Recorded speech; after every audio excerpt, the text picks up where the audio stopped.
La semana pasada yo comencé hablándoles a ustedes en el sermón, la introducción, de que Dios está muy interesado en nuestro comportamiento. Yo creo que es claro, si usted lleva un poco de tiempo en la iglesia y conociendo el Evangelio, que Dios desea, demanda, debo decir aún más, que nuestro comportamiento sea tal, uno de obediencia a Él. Y les dije a ustedes la semana pasada que hay dos cosas específicas por las cuales nosotros debemos obedecer a Dios. Puede haber muchas cosas que podemos mencionar, pero escogí dos específicas la semana pasada y les dije a ustedes de que obedecer a Dios, o el vivir una vida de obediencia a Dios, va a darle gloria a Él. Nosotros glorificamos a Dios a través de nuestra vida de obediencia. Si yo soy desobediente, lamentablemente estoy ahora manchando el nombre de Dios. Les daba a ustedes el ejemplo de un niño. El niño puede honrar o deshonrar a su padre y su madre con su comportamiento. Si el niño se comporta de manera apropiada, le da gloria o honra a su padre y madre. Si se comporta de manera inapropiada, deshonra a su padre. De esa manera nosotros como hijos de Dios, al obedecerle, damos gloria y honra a su nombre, pero al desobedecerle, deshonramos y manchamos el nombre del Señor. Otra razón que hablamos es que nuestra obediencia demuestra nuestro amor por el Señor. Es una demostración de amor. El Señor nos dice a nosotros que si le amamos a Él, que guardemos sus mandamientos. Es clara, la palabra es clara respecto a esto. El amor de Dios en mi vida me va a llevar a yo querer obedecerle a Él y humillarme delante de su presencia para yo y ser obediente a Él. ¿Okay? Ahora, quiero esta mañana pensar por unos minutos, a modo de introducción, en otra razón por la cual debemos aprender a obedecer al Señor. ¿Okay? Es que sin obediencia, sin una santidad práctica en nuestra vida, nosotros no podemos ser testigos fieles del Señor. Si mi testimonio no va de acuerdo al mensaje que yo digo creer, muchas personas quizás no van a creer el mensaje que yo tengo. Usted sabe muy bien que como creyentes hemos sido llamados a ser testigos de nuestro Salvador. Cristo nos dejó aquí en la tierra con el propósito específico de que seamos los portavoces del mensaje de salvación, del mensaje del Evangelio. Pero ahora, si nuestras vidas no llevan un patrón de santidad y de obediencia, si no estamos honrando a Dios con nuestras vidas, si la gente del mundo no pueden ver la diferencia en nosotros, nuestro mensaje de Cristo, de que Cristo salva, nuestro mensaje de que Él perdona, nuestro mensaje de que Él rescata y que nos da vida nueva en Él, realmente es un mensaje hueco y sin validez. Porque mientras que por un lado digo creer en el Señor Jesús como mi Salvador, si mi vida no demuestra de manera práctica esa fe, entonces el que mira dice, pero este predica lo que no practica. ¿Eh? La realidad es que muchas personas cierran sus oídos al mensaje del Evangelio porque han visto un mal ejemplo en algún creyente, lo cual le da ahora una excusa o quizás fortalece ya sus motivaciones para no querer escuchar el Evangelio. Vamos a ser honestos. La mayor parte de las personas que no conocen al Señor Jesús no quieren que usted le hable de Cristo. Usted entiende que es así. Les molesta. Mucha gente le molesta. Pero ahora si mi comportamiento deshonra a Dios, estoy yo añadiendo, estoy agravando la situación porque ahora le estoy dando armamento para atacar al creyente. Y sí, yo que voy a escucharte a ti, sí, yo te conozco a ti, yo sé quién tú eres. Entonces, mi testimonio como creyente se ve manchado y entonces mi labor de yo compartir el mensaje de salvación con la gente ahora no tiene validez y no tiene ningún poder. ¿Ok? Digo estas cosas porque, como les dije a ustedes, estamos en esta porción de Efesios que es extremadamente práctica. Y Pablo, por así decirlo, coge el pedal de la gasolina, lo pega hasta el fondo y no para, va una detrás de la otra, llamándonos a la acción y a la obediencia en diferentes áreas en nuestras vidas. ¿Ok? Y tenemos que aprender a someternos al Señor y obedecerlo en estas cosas, porque bueno, como dije, si no lo hacemos, nuestro testimonio es inválido. Si no lo hacemos, no estamos demostrando amor por el Señor. Si no lo hacemos, estamos deshonrando el nombre de nuestro Señor. Así que nuestra actitud es la de buscar, el deseo de nuestro corazón, el de buscar vivir una vida que sea digna, como dice Pablo allá en Efesios 4:1, al principio de este capítulo, que vivamos de una manera digna de la vocación con la cual fuimos llamados. Y ya hemos visto la semana pasada, las últimas 2 semanas, diferentes cosas que Él nos llama a que hagamos. Nos llama a que dejemos de mentir y que hablemos la verdad. Muy importante eso. Dejemos de mentir y que aprendamos a hablar la verdad, porque la mentira es del diablo, la verdad es de Dios. Y les dije a ustedes que muchas veces a nosotros se nos hace fácil el decir una mentira porque no valoramos suficientemente la verdad. Si yo aprendo a amar la verdad, a vivir por la verdad y a valorar la verdad como Dios la valora y la aprecia, a nosotros se nos va a hacer bastante difícil entonces sacar una mentira por nuestra boca. ¿Okay? Lo otro que vimos es que tenemos que aprender a ir de una ira santa a una ira justa. Tenemos que aprender a no pecar con nuestro enojo. Muy importante que aprendamos tal cosa. Y que aprendamos a molestarnos, sí, porque Pablo dice airaos. Aprendamos a molestarnos por las cosas que son justas y verdaderas, no por cosas egoístas y pecaminosas. ¿Ve? Y que aprendamos a controlar aún nuestro enojo justo, no dejando que el sol se ponga sobre el mismo. Porque si no hacemos tal cosa, podemos dejar que el diablo tenga lugar en nuestra vida y se aproveche de nuestra ira, se aproveche de nuestro enojo y nos lleve a pecar a través de una tentación. La semana pasada, fue la semana antepasada. La semana pasada estuvimos viendo acerca de el no robar. Tenemos que aprender a ir de robar a compartir. El que robe no robe más, sino que trabaje y para que tenga que compartir con aquellos que tienen necesidad. Vea cómo Pablo aquí cambia las prioridades en la vida de la persona. La persona que roba porque es egoísta. Roba porque de su corazón sale el deseo. Cristo dice que del corazón que salen los robos y muchas otras cosas más. De adentro. El robo es una falta de fe. Yo no confiar que el Señor puede proveer para mis necesidades. El yo tomar lo que no es mío, estoy ahora demostrando que yo no creo que el Señor es mi proveedor. ¿Ve? Y Pablo nos llama a que cambiemos nuestras prioridades, dejemos de ser egoístas y egocentristas y comencemos a ser dadivosos. Que trabajemos con nuestras manos, no en cualquier trabajo, en lo que es bueno. O sea, que no todo trabajo Dios quiere que lo hagamos. No todo trabajo honra al Señor. Que aprendamos entonces a hacer lo bueno y haciendo lo bueno podamos tener cosas que compartir con aquellos que tienen necesidad. Lo último que vimos es que debemos aprender a ir de hablar mal a hablar bien. Y en este caso no está hablando solamente de palabras malas como palabras de estilo de maldición, sino está hablando que nuestro hablar no sea uno corrupto o podrido. Que la forma en que yo hable, que el contenido de mis palabras no sea uno que haga daño a la gente. Porque muchas veces yo no tengo necesariamente que usar malas palabras para hablar malo. Yo puedo usar palabras finas y lindas y como quiera la intención con la cual digo las cosas es una podrida y termino lastimando a las personas. Y el apóstol Pablo nos llama a nosotros que eso no debe estar en nosotros. Tenemos una nueva criatura, somos nuevas criaturas en el Señor y tenemos que aprender a lidiar con las raíces que hay en nuestro corazón, con las actitudes de nuestro corazón para aprender a ir de hablar mal a hablar bien. Porque la palabra mala, la mala palabra nos nutre, hace daño, daña la atmósfera, daña las relaciones. Debemos aprender a tener palabras que sean edificantes, palabras que sean constructivas, que ayuden, que motiven, que instruyen, que levantan, que estén llenas de gracia, dice el apóstol Pablo.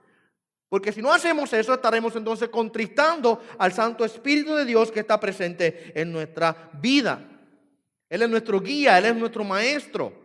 Él es el que imparte la enseñanza de la palabra del Señor, el que ilumina nuestra mente y nuestros corazones para que comprendamos quién es el Señor y qué es lo que Él ha hecho por nosotros. Usted podrá entonces imaginarse cuán triste se siente el Espíritu Santo cuando nosotros como creyentes no estamos siguiendo su guianza y su enseñanza. Eso es contristar al Espíritu, el yo ir en contra de lo que Él claramente desea que yo haga en mi vida. ¿Okay? Ahora en esta mañana, eso es un repaso rápido de lo que cubrimos las últimas semanas de 3 minutos, aunque cada sermón duró 1 hora, pero un repaso rápido para los que no estuvieron aquí las últimas semanas. Ahora, en esta mañana vamos a ver el último mandato que Pablo nos da aquí en este capítulo número 4, y nos llama a que nosotros vayamos de tener actitudes pecaminosas a actitudes virtuosas. ¿Okay? Mediten conmigo con esto por unos minutos. Vamos a mirar, y cuando digo actitudes pecaminosas, actitudes virtuosas, usted va a darse cuenta que dentro del contexto Pablo está realmente hablando acerca de las relaciones y el trato que debemos tener los unos con los otros dentro del cuerpo de Cristo en la iglesia. Mediten acerca de esto conmigo. Ustedes saben muy bien que uno de los problemas que tenemos en la humanidad, en esta tierra, que es una realidad, no podemos tapar el sol con la mano, como decimos, es que donde hay gente, donde hay personas, van a haber conflictos. No es una realidad. Ha sido uno de los problemas que hemos tenido que lidiar con él desde la caída del hombre allá en el huerto. Usted no tiene que leer mucho, comienza a leer la Biblia y allá en el capítulo número 4, en el cuarto capítulo de la Biblia ya nos encontramos con el primer asesinato, ¿se recuerdan?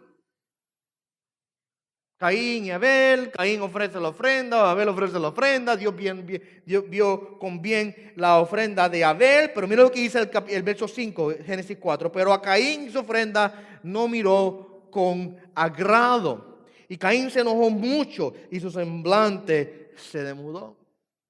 Se molestó Caín. Hubo celo, hubo envidia, hubo amargura, ira, hubo malicia en el corazón de Caín, que lo lleva ahora. Mira lo que lo lleva. El verso número 8 dice que Caín viene y le dice a su hermano: vamos para el campo. Vamos a una paseadita, mijo, que te quiero enseñar algo que vi allá. Mire cómo Caín está premeditadamente obrando. No fue un accidente. No fue que hubo una discusión, la discusión llegó a una pelea, se enredaron a los golpes y terminó cometiendo ahora el crimen de matar a su hermano. Sino que él premeditadamente pensó en qué voy a hacer para vengarme en contra de Abel y lo invita a dar una paseadita, vamos a pasear. Y aconteció que cuando estaba en el campo, Caín se levantó contra su hermano Abel y lo mató. Usted ve la actitud del corazón, los celos, la envidia, la amargura, la ira, la malicia en el corazón de Caín, que lo lleva hasta el punto de matar a su propio hermano. ¿Okay? Y las cosas no mejoran después de esto. Si usted continúa leyendo la Biblia, te va a encontrarse que hay situación tras situación, conflicto tras conflicto, guerra tras guerra. Y no solamente en la historia bíblica, sino en nuestras vidas comunes, aquí aún en la era contemporánea en la que vivimos. Usted no lo que tiene que hacer solamente encender la televisión, usted va a darse cuenta que hay conflictos constantes. Es más, ni en la televisión, aún en el vecindario suyo, aún en nuestros propios hogares, en la iglesia del Señor, hay conflictos. Somos testigos que existen siempre problemas entre las personas. Como dije, donde quiera que hay gente, hay conflicto. Es una realidad. Otra realidad es que nosotros en la iglesia del Señor no estamos exentos a tener conflictos. No estamos exentos a tener conflictos. Es más, yo le garantizo a usted algo. Le garantizo que en la iglesia van a haber conflictos. Donde quiera que hay gente, una vez más, hay conflictos. Es una realidad. Todos estamos en el proceso, ¿verdad? Todos estamos escalando, creciendo. No somos perfectos. Y estos procesos por los cuales estamos pasando nos van a llevar y nos pueden llevar y nos llevarán a tener conflictos los unos con los otros. Mira lo que dice Pablo en Gálatas capítulo 5, verso 15. Pero si os mordéis y os devoráis unos a otros, tened cuidado, no sea que os consumáis unos a otros. Wow. Pero si os mordéis y os devoráis, el lenguaje aquí es el de una bestia de campo, morder y devorar. Aparentemente, dentro de la iglesia de Gálatas había una serie de conflictos por diferencias doctrinales respecto a la gracia y la ley. Habían una serie de peleas respecto a esos temas. Pablo les advierte a ellos que se cuiden de no llegar al punto, por las diferencias que tengan, de lastimarse los unos a los otros hasta el punto, mira, como concluye el verso, de consumirse unos a otros. Literalmente devorándonos, maltratándonos hasta el punto de lastimar a la persona hasta tal nivel que quizás la relación queda completamente destruida y no puede ser restaurada. Esto nos enseña a nosotros que es una realidad de que dentro de la iglesia aún tendremos conflictos, tendremos desacuerdos, tendremos contiendas, pero tenemos que cuidarnos y velar, como dice Pablo, de que no lleguemos al punto de destrozar a los hermanos en la fe. Ahora, esa es la realidad. Tendremos conflictos. ¿Cómo lidiamos con los conflictos? La pregunta que quiero contestar en esta mañana. Ahora, ¿cómo podemos evitarlos? Y cuando surgen, ¿cómo podemos lidiar con ellos y arreglarlos? ¿Okay? Y ahí donde yo quiero que nos concentremos en esta mañana, en los versos 31 y 32 de aquí de Efesios 4. Mira el verso 31. Aquí en el verso 31 Pablo nos instruye a nosotros que quitemos una serie de cosas, que arranquemos, por así decirlo. Me llama la atención algo respecto a este verso. Y es que cuando usted compara este verso con los versos anteriores, allá Pablo da sí una serie de prohibiciones. Por ejemplo, dice, verso 25, dejando a un lado la falsedad. El verso 26 dice, airaos, pero no pequéis. Ahí está la prohibición. El verso 28 dice, el que roba, no robe más. Luego habla de que no salga de nuestra boca palabra mala. Pero aquí en el verso 31 me llama la atención el verbo que Pablo utiliza para dar el mandato. Él dice que tenemos que nosotros quitar. ¿Por qué es importante? ¿Por qué es interesante? Bueno, mientras yo estudiaba, el verbo tiene que ver con el arrancar algo de raíz y sacarlo de la vista, hacerlo desaparecer completamente. Arráncalo. Como en el jardín. Cuando usted va y crece las flores o los vegetales y le sale la hierba mala, usted sabe que usted tiene que lidiar con ella porque si no, no le dejan que sus plantas crezcan apropiadamente. Y usted puede ir con un machetito o una tijerita esa de podar y cortar la hierba mala cuando sale. Pero dale una semana. En el mismo lugar donde la cortó, en ese mismo lugar, vuelve y sale. ¿Por qué? Porque usted no está lidiando con el problema no se ve. El problema está debajo de la tierra y son las raíces de esa planta. Y para usted poder lidiar con eso, usted tiene que arrancarlo completamente. Tiene que tomar la palita y hacer el hueco y sacar desde abajo la raíz de esa hierba mala y botarla, hacerla desaparecer completamente. Eliminarlo para que entonces no vuelva a salir en ese lugar. Es algo similar a lo que Pablo nos llama a hacer en esta mañana aquí en este texto. Que nosotros debemos arrancar completamente, a quitar algo hasta el punto de no verlo más, hacerlo desaparecer de manera entera. Y nos da aquí el mandato y nos dice que hay 6 cosas. Quizás podrán mencionarse más. En otros lugares Pablo habla de otras cosas más, pero en este caso específico nos dice que hay 6 actitudes pecaminosas que tenemos que arrancar desde lo más profundo de nuestro corazón. Hay que sacarlas y que no se vuelvan a ver más en nosotros. ¿Okay? Ahora, todo un proceso. No se crea que usted aprieta un botón y ya se arregló la cosa. No, es un proceso constante de santificación para nosotros poder alcanzar, eliminar estas cosas de nuestra vida. Mira la primera, en el verso 31.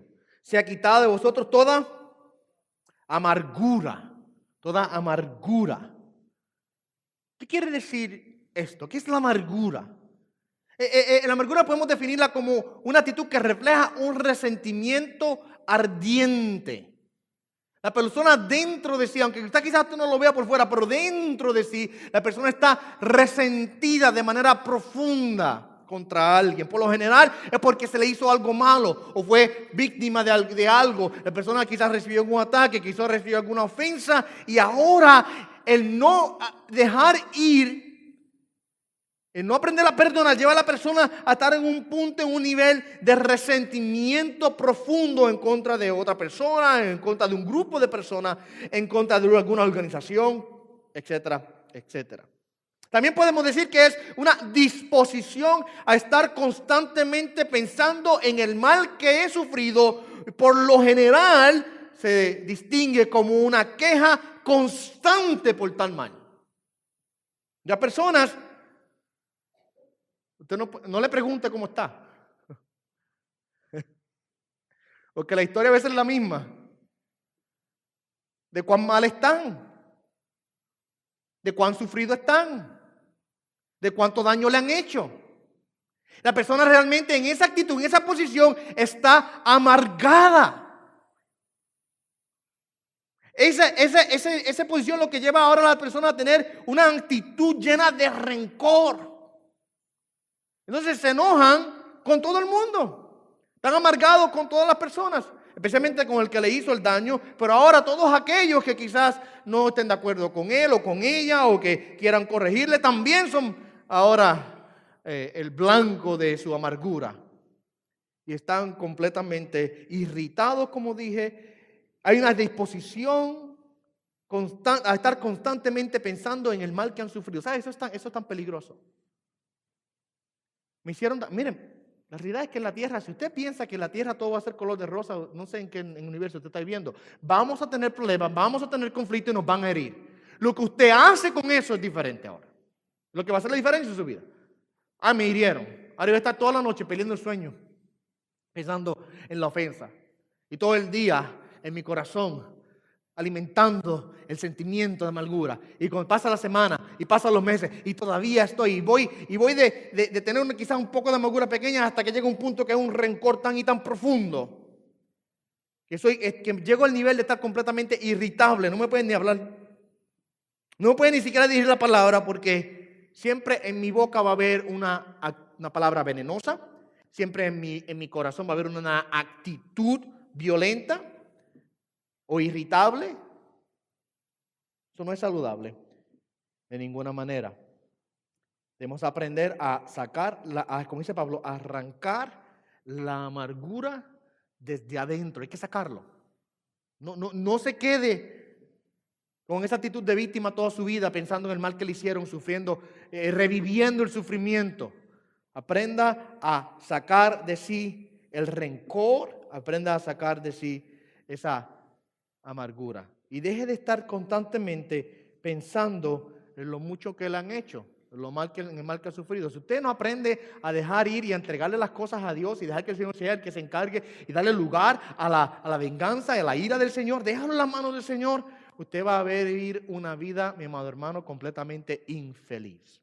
Y la primera que Pablo nos dice, tenemos que aprender a arrancar, a quitar la amargura. La segunda y la tercera parecen similares, pero no lo son. Luego dice, tenemos que quitar la amargura, tenemos que quitar el enojo. Y luego dice ira. Vamos a ir uno al lado del otro. Porque usted dice, pero son como que iguales. Bueno, muchas veces para nosotros entender lo que las palabras son, porque nuestro idioma español o el idioma inglés, dependiendo, no hay mucha distinción entre una palabra y la otra. Tenemos que ir al griego original, es donde yo me siento un ratito a leer los comentarios, los diccionarios y ver la construcción de las palabras en el griego original para poder entender qué es lo que quieren decir. Hay una diferencia entre una y la otra en el griego. Enojo del griego thumos habla de tener una rabia salvaje, es una pasión en el momento. Tener esa rabia externa que se nota, mientras que la ira, por otro lado, es un ardor interno, es un sentimiento sutil y profundo. Ahí está la diferencia entre ambas. Muchas personas, quizás usted no le nota por fuera que están enojados, ni se notan, pero tienen una ira por dentro, que usted no se le para el frente. Pueden explotar en cualquier segundo. Dentro de sí hay un volcán ardiendo de enojo y de ira. Yo recuerdo una ocasión, y entonces usted se da cuenta que todas estas van como que entrelazadas unas con otras, porque son todas actitudes del corazón y muchas veces están mezcladas, están todas derretidas unas con otras, están mezcladas bien pegaditas la una a la otra, porque tanto la amargura y el enojo y la ira van a estar bien ataditas, y lo próximo que sigue es los gritos, lo próximo que sigue es la maledicencia y la malicia. Todas son actitudes internas que están bien, son primas hermanas, ¿ok? Yo recuerdo de una ocasión, años atrás, no aquí en esta iglesia, yo era maestro de instituto bíblico en otro lugar, y recuerdo que un estudiante está parada en el pasillo mirando a la ventana. Y en el momento, en un instante, entró otra persona en el estacionamiento y se bajó del auto. Y era otra dama. Y este estudiante, no sé si no sabía que la estaban escuchando. O sea, que tenga cuidado con lo que usted dice. Pero no sé si era que no se dio cuenta que la estaban escuchando. Pero empieza a hablar. Es decir, es que no la puedo ver ni en pintura. Estoy con ella que si la cojo por el pelo, la restrayo contra el piso. Wow. Y usted no se da cuenta de esa actitud porque por lo general la persona estaba lo más bien con todo el mundo. Por lo general, es más, hasta cantaba al frente también. Lo más bien parecía todo. Pero en un momento de soledad, que ella pensó que estaba sola y no sabía que yo la estaba escuchando, salió. Entonces, tenía una amargura en su corazón, tenía enojo, tenía ira, tenía un ardor interno profundo en contra de esta persona. Mire, quizás sí había habido una contienda, quizás había habido una discusión, yo entiendo esas cosas. Pero el que ella, siendo cristiana, llegue hasta el punto de casi odiar a esta otra persona, eso no es saludable. Y me va a llevar a pecar. Es más, la misma actitud es pecaminosa. Estoy pecando en contra de Dios por tal cosa. Entonces tenemos que aprender a arrancar la amargura, tenemos que arrancar el enojo, tenemos que arrancar la ira. Y los gritos, este es interesante, los gritos. Tiene que ver específicamente, la palabra griega krauge, tiene que ver específicamente con un arrebato público que revela la pérdida del control. Un arrebato público que revela la pérdida del control. Por lo general nosotros con la ira somos como que más retenidos. Y dependiendo de dónde estamos, quizás la expresamos más o menos. Pero el grito en este caso, la palabra que Pablo utiliza del griego, tiene que ver cuando una persona ya pierde el control de su carácter y públicamente ahora está demostrando toda esa amargura, todo ese enojo, toda esa ira que tiene acumulada dentro de su corazón y la está sacando hacia afuera de una manera no saludable. Y yo he visto personas así. Todos hemos quizás pasado por algo similar o aún hemos sido culpables de tal cosa. Y Pablo nos llama a nosotros a que tengamos a sacar esa actitud que nos lleve a nosotros a llegar a un nivel en el cual públicamente perdamos el control. Esto nos puede llevar a tener conflictos extremadamente profundos, aún peleas. ¿Usted no lo ha visto? La persona en la línea para pagar el supermercado y el que está detrás dijo algo que no le gustó, o el que está al frente dijo algo que no le gustó, y empiezan allí mismo a gritarse los unos a los otros, a pelearse, y usted dice, ¿qué está pasando aquí? Tales actitudes no deben estar presentes en la vida de un creyente. La quinta, mira la quinta actitud que Pablo nos pide que nosotros aprendamos a sacar. La maledicencia, maledicencia. Y usted dice, pastor, ¿qué es eso? Defínamelo, fácil. La palabra griega nos ayuda mucho a entender la definición. La palabra griega es blasfemia. Blasfemia. Ah, usted sabe lo que es la blasfemia. Ya usted va por ahí, ya te entiendo lo que la blasfemia es. Blasfemar es difamar a una persona. Difamar a una persona de manera continua. El yo hablar mal de alguien, por eso se traduce como maledicencia. El yo hablar mal de una persona y el yo plantar en la vida de otras personas semillas malas en contra de alguien. Y yo constantemente, mire, mi amado hermano, ay, que tú no quieras saber esta persona, tú no quieras saber lo que él hizo, no quieras saber lo que ella hizo. Siempre una forma negativa de hablar en contra de alguien. ¿Okay? Como pastor me pasa que yo sé que los otros pastores a veces somos blancos de este tipo de comportamiento. No estoy diciendo que ustedes sean culpables de ello, sino que estoy diciendo que es común. ¿Por qué? Porque pues, como el pastor es figura pública, mucha gente hablan y señalan, y muchas veces sin saber. Nosotros tenemos que aprender a sacar de nosotros, a arrancar de nosotros esa forma negativa de hablar acerca de las personas, la cual muchas veces, ¿sabe qué? Es extremadamente sutil. Extremadamente, a veces usted no se da ni cuenta. Usted al hablar a la persona le dice, sí, pero yo no sé tú. Y la actitud a veces bien sutil, las palabras son bien suaves, pero están plantando el veneno de la blasfemia en los corazones de otras personas. No debe estar presente en nuestras vidas de ninguna manera. ¿Ok? Y la última cosa que Pablo nos dice, da 6 cosas a quitar. La última cosa es la palabra malicia. La palabra malicia. ¿Qué quiere decir malicia? Del griego kakia, que quiere decir, es un término general para todo lo que es malo. Todo lo que sea malo, malas intenciones, malos deseos, todo lo que es malo debe ser arrancado de mí. Es un término bastante general. Por si acaso se nos olvida algo, todo lo que es malo. ¿Ok? Ahí Pablo no mencionó una cosa o la otra. Pablo no mencionó el egoísmo. Pero está bien. El que no lo haya mencionado no quiere decir que ahora estamos excusados a tenerlo. Entonces, la palabra malicia realmente acapara o encierra toda mala actitud. Miren, estos pecados particulares involucran el conflicto entre persona y persona, entre creyente e incrédulo, y peor aún, entre creyente y creyente. Estos son los pecados que rompen el compañerismo, destruyen las relaciones, debilitan la iglesia y arruinan el testimonio de la iglesia delante del mundo. Cuando un incrédulo ve a los creyentes, a los cristianos, actuando como el resto de la sociedad actúa, la iglesia queda entonces manchada delante de la persona y la persona ahora tiene una excusa o se le alimenta esa resistencia que tiene en contra del evangelio. ¿Okay? Usted, yo creo que entiende lo que estoy queriendo decir. Si nosotros, imagínense que nosotros nos tratemos en la iglesia de esta manera y llega una persona que no conoce al Señor. Me decía, pero ¿para qué? Si ustedes se tratan peor entre ustedes de lo que me tratan allá en el mundo. Mejor me quedo allá porque allá ustedes de la iglesia se aburran mucho.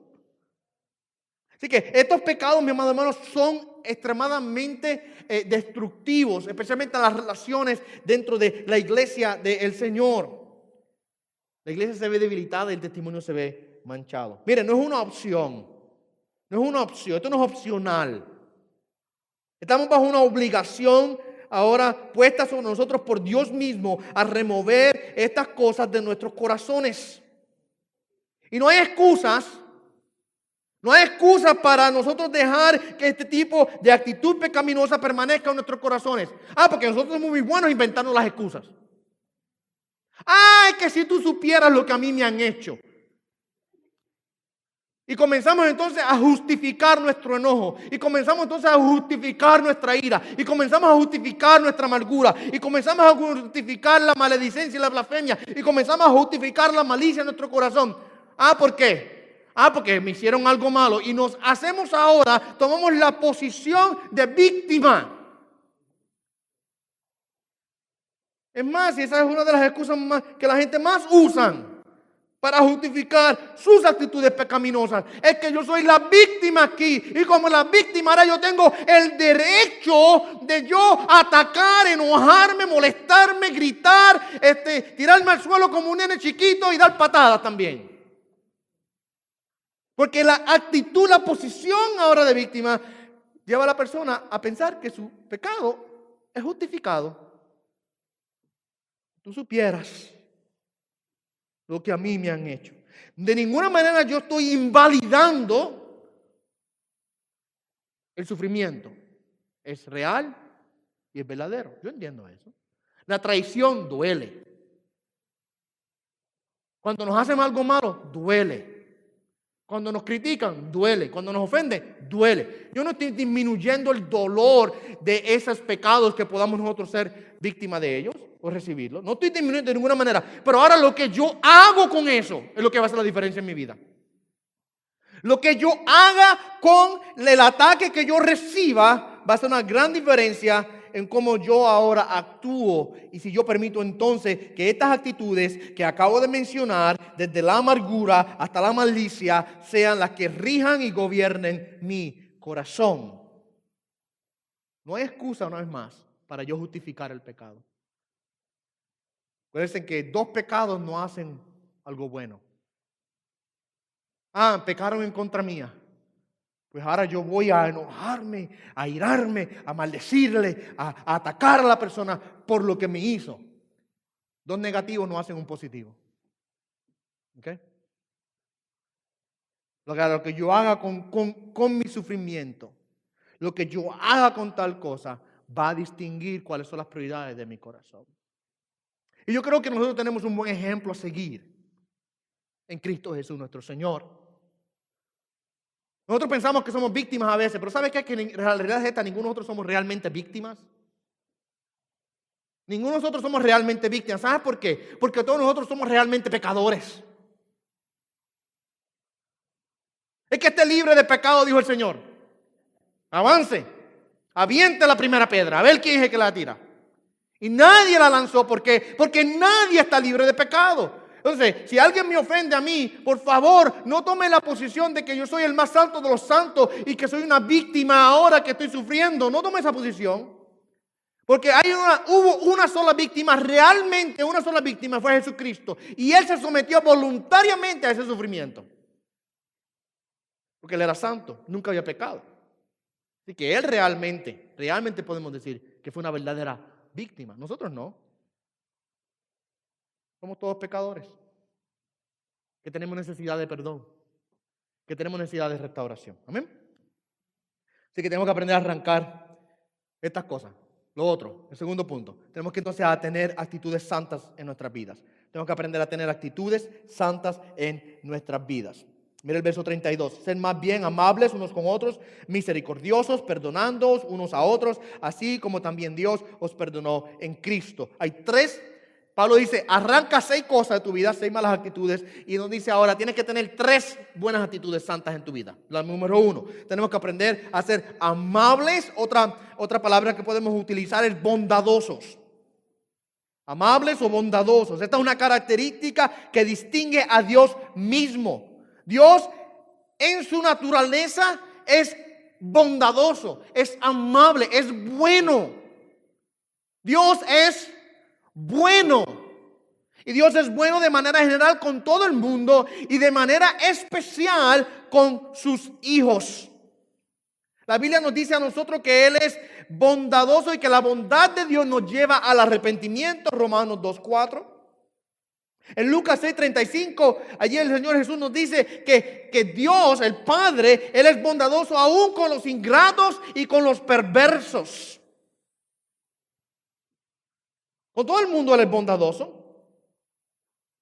¿Cómo es que Él es bondadoso con todo el mundo? Porque Él sencillamente no destruye a todo el mundo a la misma vez. Puede destruirlos a todos ya. Mas Él es paciente, Él es bondadoso, Él es amable, Él es bueno. Él deja que la lluvia caiga sobre justos y pecadores. Él deja que el sol caliente a los unos como a los otros. Esa es la bondad de Dios de manera general sobre todo el mundo. Pero hay una bondad especial hacia sus hijos. Mira Efesios 2:7 lo que nos dice. A fin de poder mostrar en los siglos venideros las sobreabundantes riquezas de su gracia por su bondad para con nosotros en Cristo Jesús. Dios tuvo una actitud bondadosa y amable hacia nosotros para salvarnos en su Hijo Jesucristo.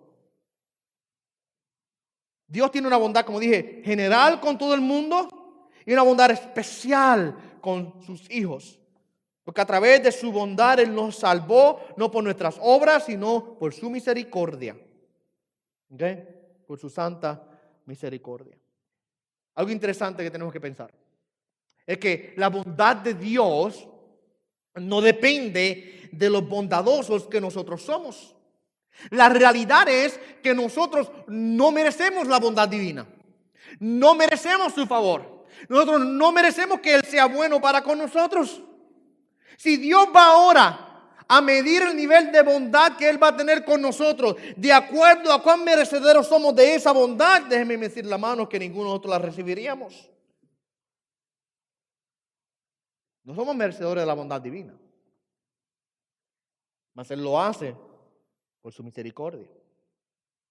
De esa misma manera, escúcheme, de esa misma manera, nosotros somos llamados aquí a aprender a ser amables y bondadosos con aquellos aún, aquí viene, aún cuando no lo merezcan. Aún cuando no lo merezcan. El mundo dice, tú me tratas bien, yo te trato bien. Tú me tratas mal, agárrate que te viene. ¿Verdad? Ese es el mundo. Así es que opera la carne. Pero la palabra dice, ¿te tratan bien? Trátalo bien. ¿Te tratan mal? Trátalo bien.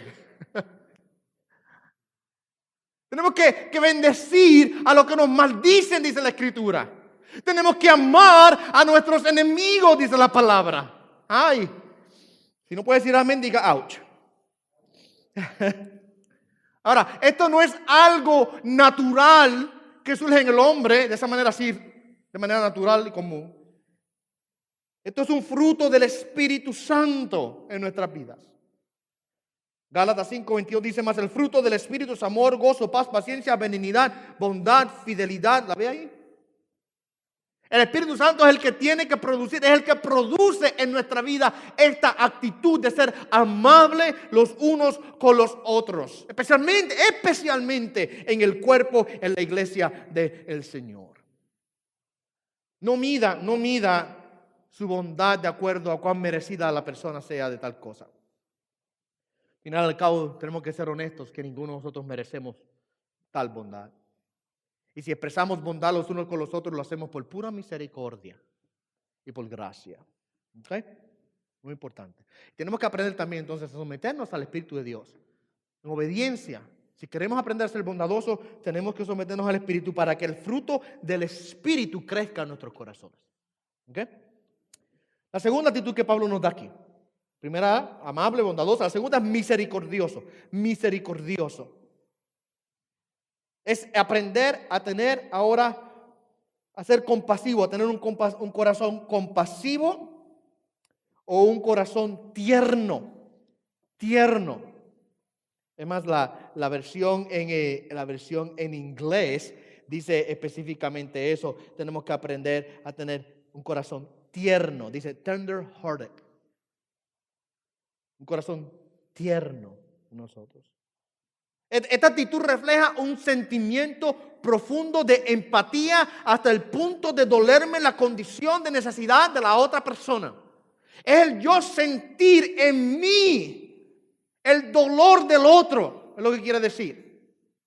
Que mi corazón sea lo suficientemente tierno para yo sufrir junto con aquel que está sufriendo, para yo aprender a llorar con aquel que está llorando. ¿Ve?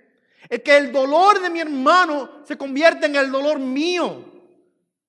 Y más, la palabra en griego tiene una connotación de un sufrimiento casi psicosomático. O sea, que me duela aún dentro de mis entrañas, dentro de mí, que yo sienta el dolor por la necesidad o el sufrimiento de mi hermano. Es la implicación de tal cosa. Tal actitud es imposible tenerla si yo no estoy amando a mi hermano de manera real y verdadera. Esto es una manifestación o una de las formas que debo decir en que se manifiesta en nosotros el amor hacia los demás. Si yo amo a la persona, me voy a doler junto con la persona, pero si yo no me importa la persona, si no, ¿qué yo quiero saber de él? Se muere la persona, se murió. Okay. Pero si hay un amor verdadero en mí, voy a aprender a tener un corazón tierno hacia la persona. ¿Okay? Y la última actitud que Pablo nos llama a tener, y voy a pasar los últimos minutos que me quedan discutiéndola, esa actitud debemos aprender a tener un corazón perdonador. Tenemos que aprender a ser amables o bondadosos, tenemos que aprender a ser misericordiosos y tenemos que aprender a ser perdonadores. Y esta es una actitud, yo creo que es bien básica en la vida del creyente y quizás no hay que explicarla tanto. No hay que quizás añadirle muchos detalles porque ustedes entienden lo que perdonar a alguien es. Pero por si acaso, déjenme refrescarle la memoria. Perdonar es yo cancelar la deuda que la persona tiene conmigo. ¿Okay? Es yo quitar de sobre la persona ahora la penalidad de castigo por lo que me hizo. Es yo aprender a dejar de ser juez sobre la persona. Y dejar de yo ahora esperar que la persona reciba retribución y castigo por la ofensa cometida. ¿Ok? Es yo echarme hacia un lado y decir, ¿sabes qué? No me debes nada.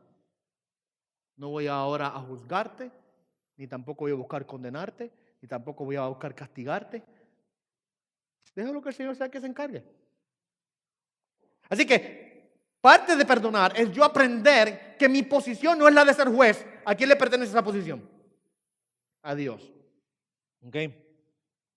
Ahora, no quiere decir que nosotros vamos ahora a dejar que la relación permanezca igual. Muchas ocasiones las relaciones llegan a un punto en el cual son imposibles repararlas.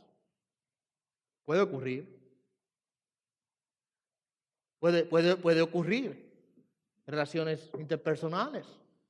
Puede ocurrir que se rompió hasta tal punto la relación. O puede ser que la persona no está dispuesta a cambiar.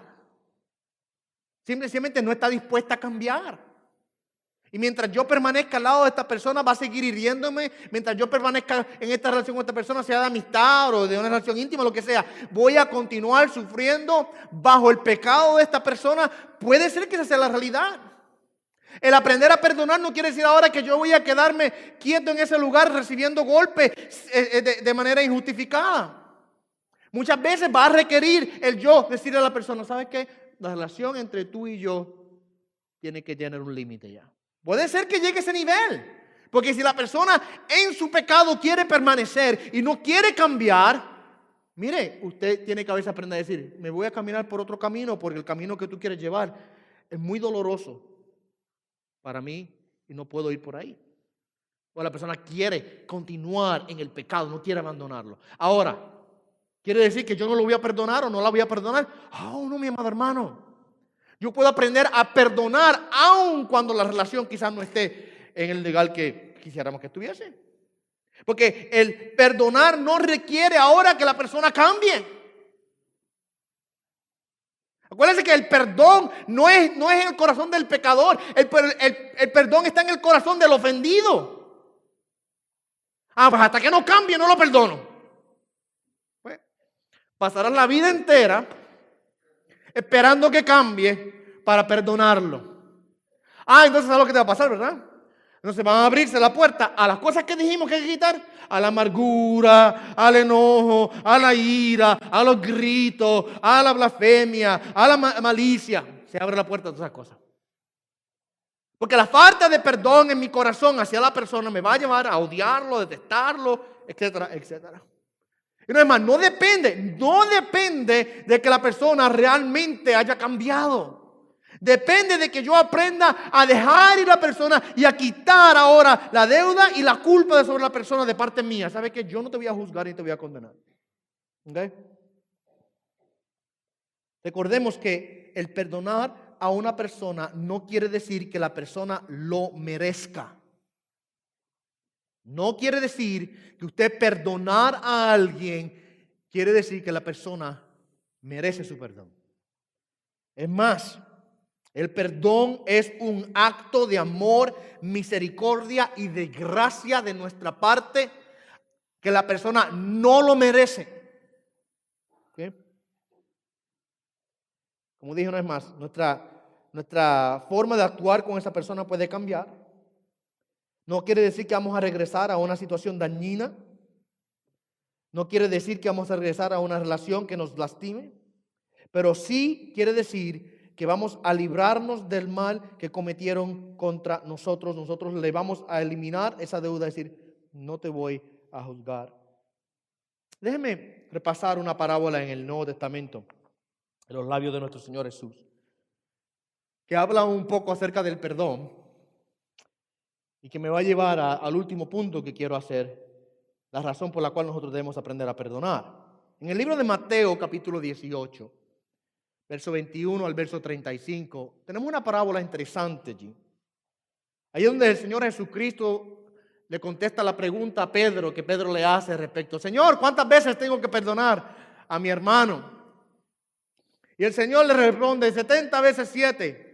Y ese algunos de ustedes están sacando la calculadora para ver cuántas veces, cuál es el número de esa matemática. El punto no es que hay un límite en la cantidad de veces que usted perdona. El punto es que usted debe perdonar de manera perfecta y completa. Todas las veces. Es lo que quiere decir, todas las veces. Y el Señor Jesús da una parábola allí, dentro de ese contexto. Y él le dice a Pedro que en una ocasión un señor que tenía unos siervos. Y que había uno de esos siervos que le debía 10,000 talentos.